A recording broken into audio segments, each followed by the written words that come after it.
This PoetryPower video focuses on some writing. Let's start by trying to connect to the topic. The thing I want you to think about first is worries.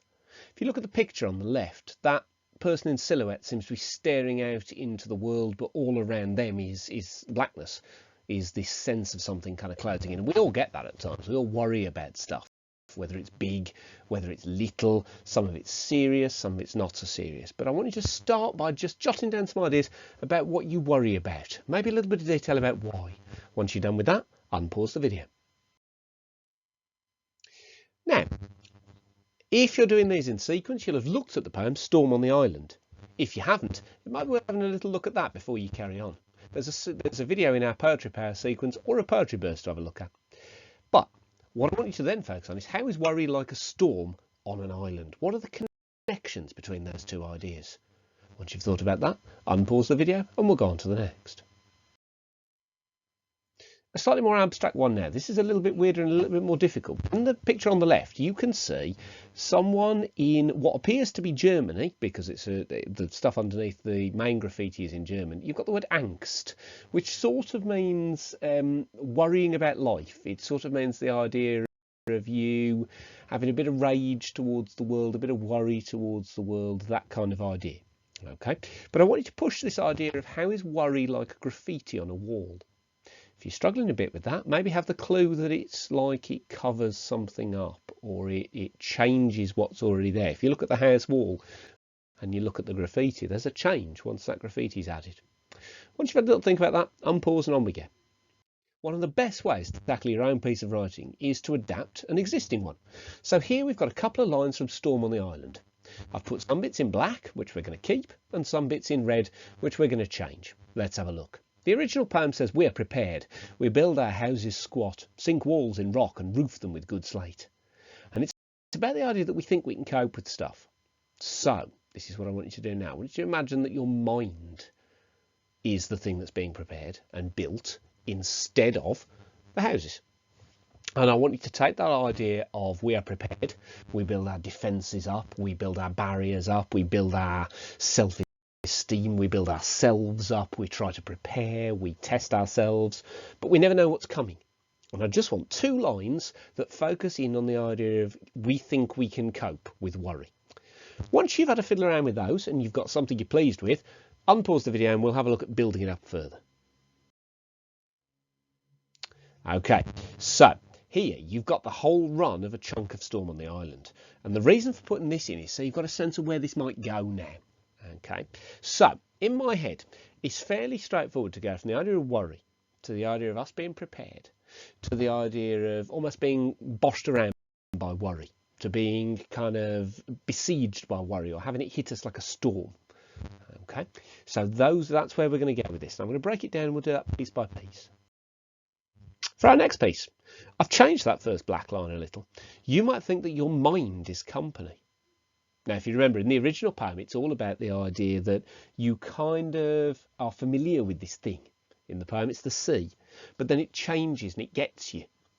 And I think there's something in that that's a little bit like the way that we sometimes get caught unawares by our worry, or that our brain sometimes catches us and gives us thoughts that we weren't expecting.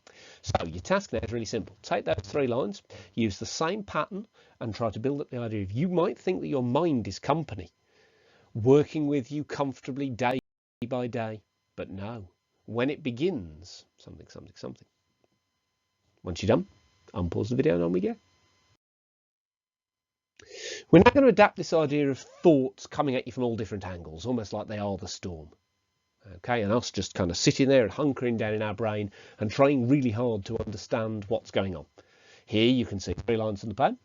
Again, keep the black bits, twist the red bits a little, so you might end up with something like this. The original is this: we just sit tight while wind dives and strafes invisibly.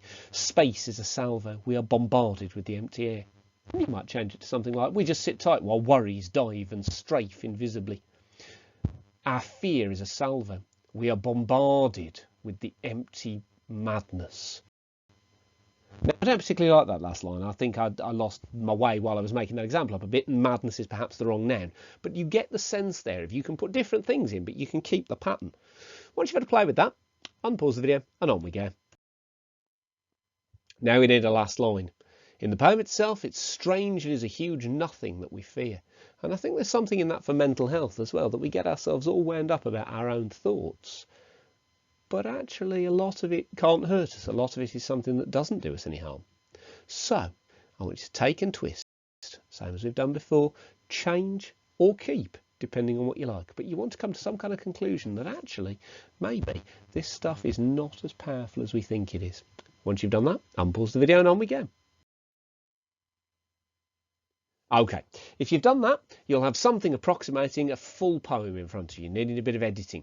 We'll talk about some editing later, but I want in the second half of this to have a bash at a second one. Okay, so 2 questions on the screen for you now. Connect out to your everyday life. What do you like about walking? And where are you missing now? Where would you rather be than where you are? It could be somewhere simple. It could be somewhere much bigger. But have a think about that. Once you've done that, unpause the video. Now, here I want to zoom in on the idea of why walking is important and where walking is important for you. So, there's some sentence starters on the screen. All I want you to do, please, is to finish them off. What is walking for you? Why does it matter? Might be a simple thing. Walking is the process of going from A to B. For me, walking is something every day that I think about not a lot, really. Walking here, the shops, walking there, the school, walking here, my way home from school, chatting with my friends. Doesn't have to be particularly complex or particularly poetic. Get some thoughts that seem to fit with that. Now, in the current crisis, this line seems appropriate. I've put a Volta in deliberately. Then they took walking away. Now walking is. And I want you to explore in that line, if you can, how walking has changed for you. In this last section, I want the mirror of the first section. So I want the idea that you're not able to go places. I want you to build up that sense of something being missed. Once you've done that, you'll have a complete first draft of a poem to have a look at. This is how it should look. You should have endings to all of that. The rhythm will be a bit wonky because you won't have been conceiving it as a full poem. Some stuff will need tweaking and tinkering with, but you'll have something interesting that you've written.